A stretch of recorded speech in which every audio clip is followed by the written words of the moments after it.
Welcome to a Fallout 76 episode. Today I'm going to go over the leaks that have appeared in the Fallout Wiki in regards to the Wastelanders DLC. There are a series of notes that can be found inside a new location called the Grafton Pawn Shop. So let's go take a look at the notes and the pawn shop. So here we are outside the pawn shop in Grafton. Let me quickly pull up the map if you don't know where the location is. It is just down the street from the Grafton train station in the upper left corner of the map.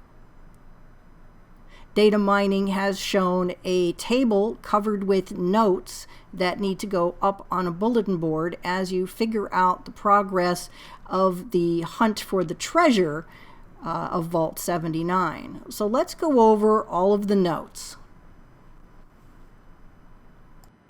The first note I've chosen is to the owner of the pawn shop.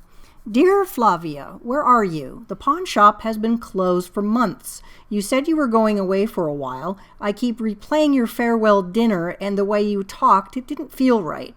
Are you okay? Is something wrong? If you need money, I'm sure Robert can give you a loan. You know he was always sweet on you. Everyone's suffering, but you have friends and loved ones that will look after you. Please just come back, and when you do, for God's sakes, clean up. The whole building may be condemned if you don't do something about it. The next note is a eviction notice. The last and final notice, it is addressed to Flavia Stabo. She would be the owner of the Grafton Pawn Shop. There were quite a few notes to put in some kind of order, and I chose this one next. It's called the Filcher Farm Report. Dear Leia, the interview I did with Gladys Filcher is only part of the story. I followed the fencing for approximately 3 miles before I saw a military jeep approaching in the distance. I couldn't see anything from the fence line. Despite numerous radioactive hazard signs, my Geiger counter did not register anything beyond normal background levels of radiation. Even a minor nuclear accident would register at least something for a massive distance from its source. The upshot is that there clearly was no radioactive accident in that vicinity. So what was the military doing there? Why so much land being cordoned off? What were the trucks doing that Mrs. Filcher reported late at night? Please use your military contacts to investigate and anonymously publish your findings. If everyone does, what are they supposed to do? The evidence will be undeniable. I'm sorry, but the bottom of the image was cut off. It's signed FS for Flavia Stabo. And the Leia they're talking about, you're going to find out very soon. Her name is Leah De Silva, and she was in the U.S. Army. Next, we have the Holland Chase invoice. It's dated January 19th of 2073. And in it, it describes a delivery of concrete to Appalachia by special arrangement. 8,100 cubic yards, it says. That's insane. Note, Supervisor Baldwell must handle this personally. Client wants to extend the shipment by 3 months. This is not going to Vault 76. They are using another supplier.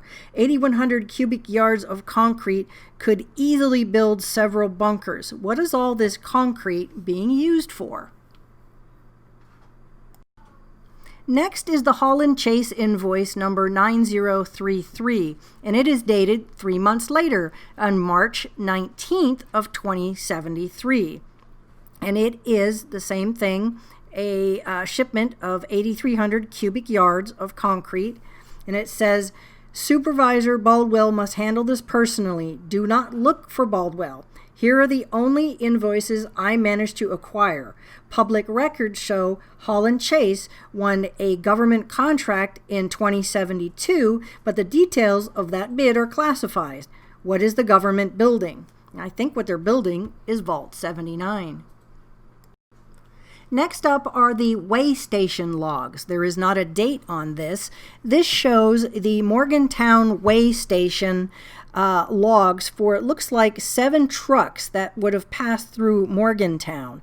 And as an example, on the first log, you'll see that it was over by 29,000 pounds of weight, and they were fined $31,000. And you can see admin override on the first 3, then it was paid in full, then it was sent to collections, and on the very last entry, status, police called, paid in full. Late night shipments of extreme amount of goods, waived fines. I interviewed the sole attendant at the way station, and he didn't even know that there was an admin. Someone very connected is trying to make this go away. Now, I found out since, and you will find out also, that the way station attendant's name was Emmanuel Tillings. Okay, so we have the heavy concrete being used to make Vault 79, and we have about 7 truckloads of a very heavy item being driven into Vault 79. And now we're going to take a look at a casino shootout that involved Shanghai Sally.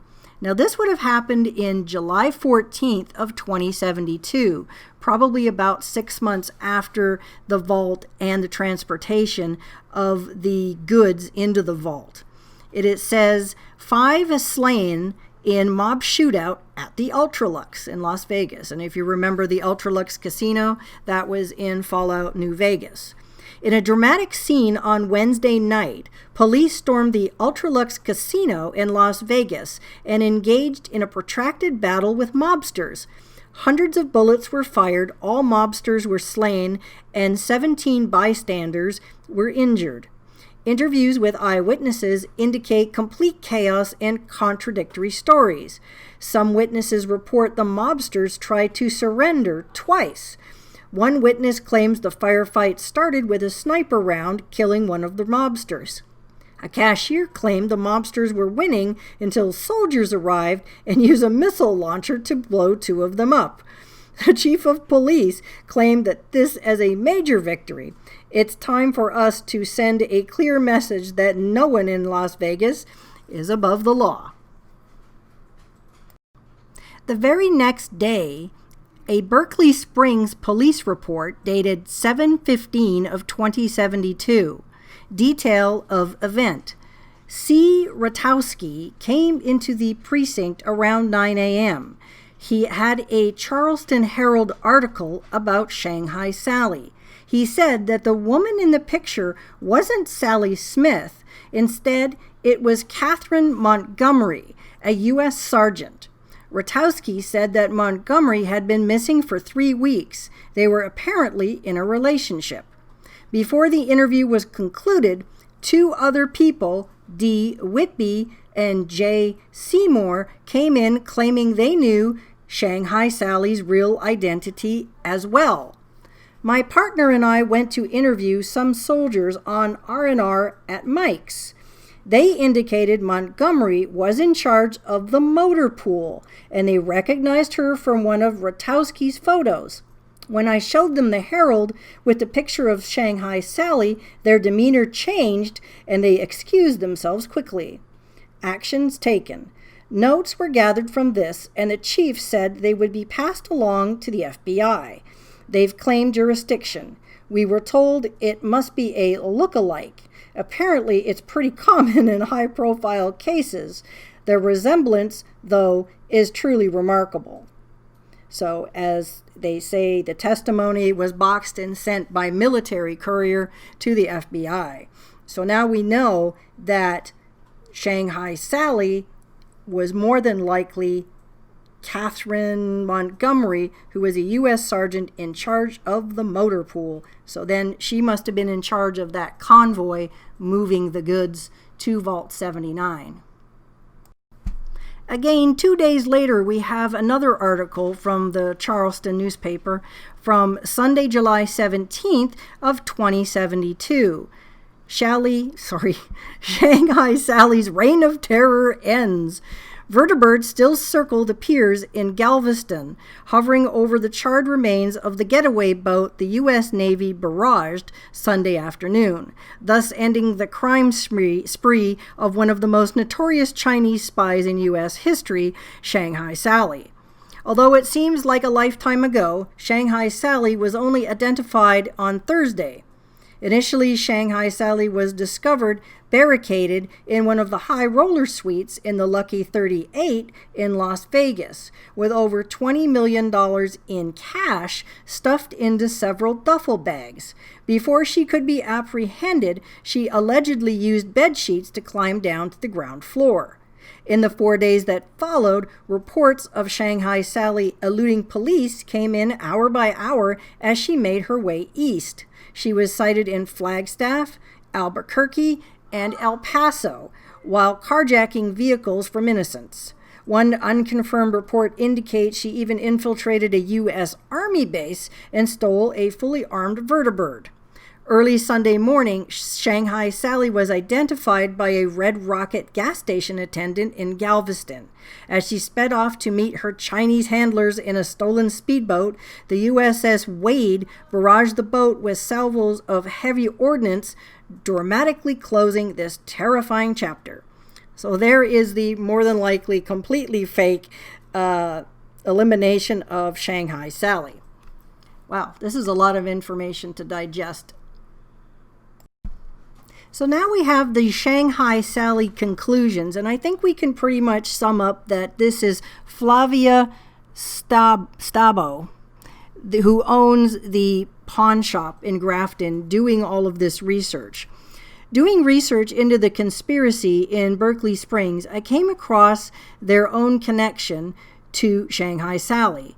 Sally was a summer news sensation, so I heard of her, of course, but locals identifying her as Catherine Montgomery made me curious. The more I researched, the more oddities I found. Ratowski reportedly went back east to deal with a family emergency the day after he gave testimony to the police. He has not been heard from since. This is despite his many close friends trying to find him. There are absolutely no records that Catherine Montgomery ever existed, yet almost a dozen people claim to know her very well and recall her chumming around with other off-duty military personnel. Sounds like her record was wiped clean. Several other soldiers, regulars of bars and houses of ill repute, went missing around the same time frame. Two of the ultra-luxe mobsters look very similar to those missing soldiers, but given the number of bullet wounds on the face and bodies, it's hard to make a positive ID. The streets of Berkeley Springs have more Army MPs on them than a military base. They've been there so long that the citizens don't even recognize how strange that is. So, connecting the dots and posing a theory, Shanghai Sally is Catherine Montgomery. She and several accomplices somehow made over $20 million and went to Las Vegas. Then the government found them and used any means necessary to silence them permanently. I can feel it in my bones. The treasure of Appalachia is real.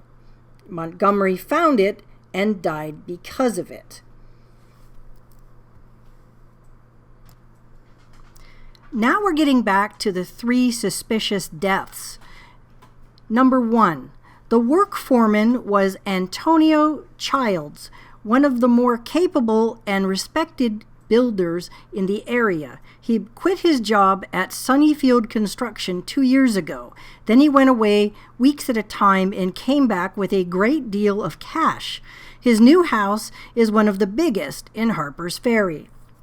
The neighbors had a host of suspicions about him.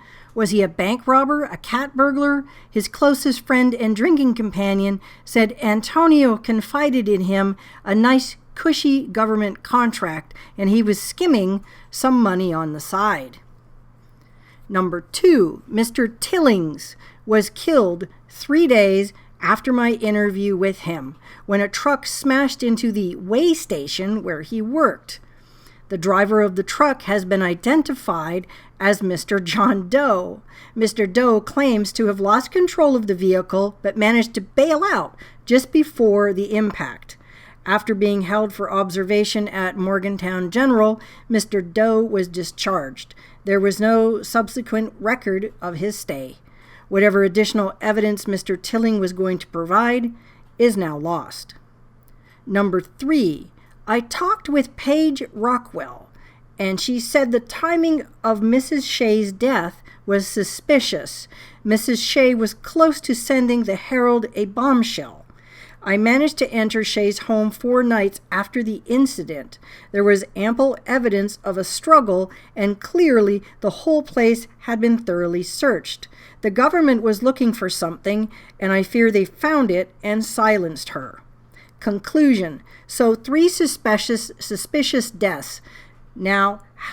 How is this a conspiracy, you may ask? I have sent my proof to several sources. You are just one.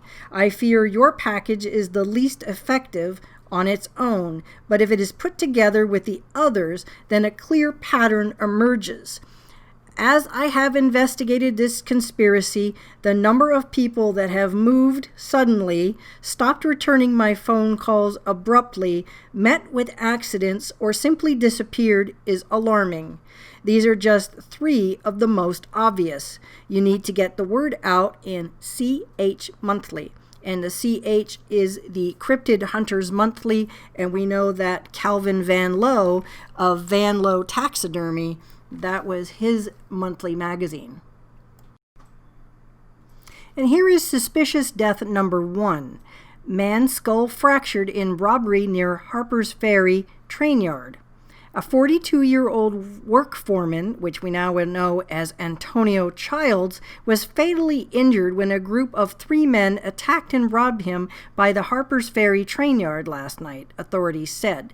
The police responded at 1:32 a.m. to an anonymous call and discovered that the victim was already dead. Detectives determined he was jumped from behind and was hit repeatedly with a large blunt object. This is the first incident of its kind since the curfew was lifted after the Clay riot last Thursday. There's no word from the mayor if the curfew will be reenacted. And now for the suspicious death of Emmanuel Tillings. Morgantown. The wife and children of Emmanuel Tillings expressed profound sorrow at the passing of their beloved husband and father. A tireless government worker, he always had a friendly smile to all the truckers passing through Morgantown. Though the way station has now been closed, we are collecting donations to erect a small monument for him at that site. He will be missed. And suspicious death number 3. By Paige Rockwell. Alicia Shea of Berkeley Springs was found dead in her bathroom by her daughter of 13 on Sunday. The police claim it was suicide. Mrs. Shea was a tireless advocate of the community and local unions. She led several anti-automation protests. She published several exposés in our newspaper. She was a true leader of her community. The mood in Berkeley Springs is one of anguish and outrage. One anonymous neighbor said, Alicia was done in. Last night, several homes were broken in. You could hear yelling. When the investigator was asked about the evidence, he said that the case was closed. It's suicide, plain and simple. So now we can go to the notes that a vigilant citizen, we now know as Flavia Stabbo, who owns the Grafton pawn shop. The first note says, Madeline, send this directly to Leah. Do not get involved. Dear Leah de Silva, we have never met, but your abuela speaks of nothing else. I feel I know you. You are a woman of honor, that the oaths you swore when joining the army were more than words. I hope with your rank, you have the resources to investigate American lives being at risk on American soil. Know that if you read this, I am dead, killed by agents of the U.S. government intent on keeping a conspiracy secret. As improbable as it may seem, the treasure of Appalachia is not a hoax. It is real and people have been killed for it. Enclosed is part of my findings. Please broadcast, publish, and distribute. If the other evidence is also shared, you or someone else may put all the pieces together and achieve the final truth. And it is signed a Vigilant Citizen, FS for Flavia Stavo. Next is a note to Senator Blackwell. If you would permit me to say this, even though I do not know you, I recognize a like mind, someone willing to see beyond the facile truths that we are spoon-fed. Know that if you read this, I am dead. And it continues on about sharing the evidence. And we all know who Senator Blackwell is if we've played through all of the quests in Fallout 76. Dear Calvin Van Lowe, of Van Lowe Taxidermy, to be frank, I hesitate to send this to you. Your reputation is less than stellar, but in your publications, I see that you are relentless about digging into the truth, despite what society may say. Although this does not involve your sheep squatch, I beg you to hear me out. And she signed it again, a Vigilant Citizen. And the last note, Dear Sheriff Scott Darcy, I have followed your career with interest. You broke several notable cases in Charleston, and even when facing disciplinary hearings, you stood up for the truth. I hesitate to send you into harm's way again, but this is bigger than both of us. And again, the warning that the sender, more than likely, again, Flavia Stabo, is dead. And for the final two notes, Dear Quinn Carter, she's with the Charleston Herald newspaper. I have picked these words with care, for if there is someone as doggedly committed to the truth in Appalachia, I do not know her. I suppose, was one of your more ardent fans. Know that if you read this, I am dead, killed by agents of the U.S. government intent on keeping a conspiracy secret. As improbable as it may seem, the treasure of Appalachia is not a hoax. It is real, and people have been killed for it. But the best part is the little in red at the bottom. P.S. Time is short. At this juncture, I only trust you.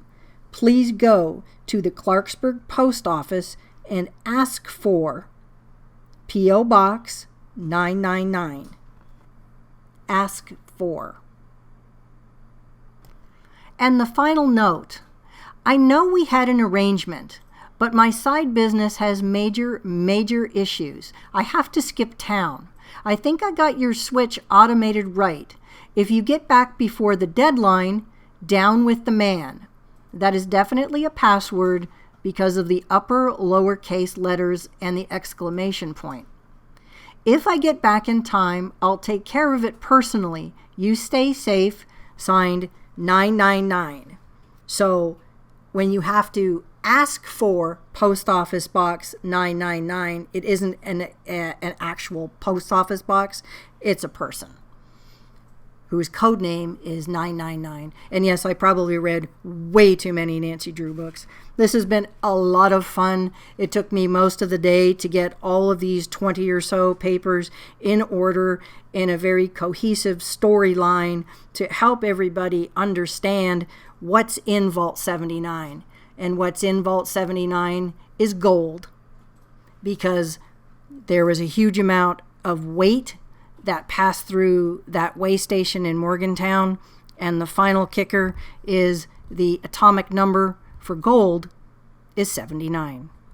Thanks so much for watching, and see you out in the world.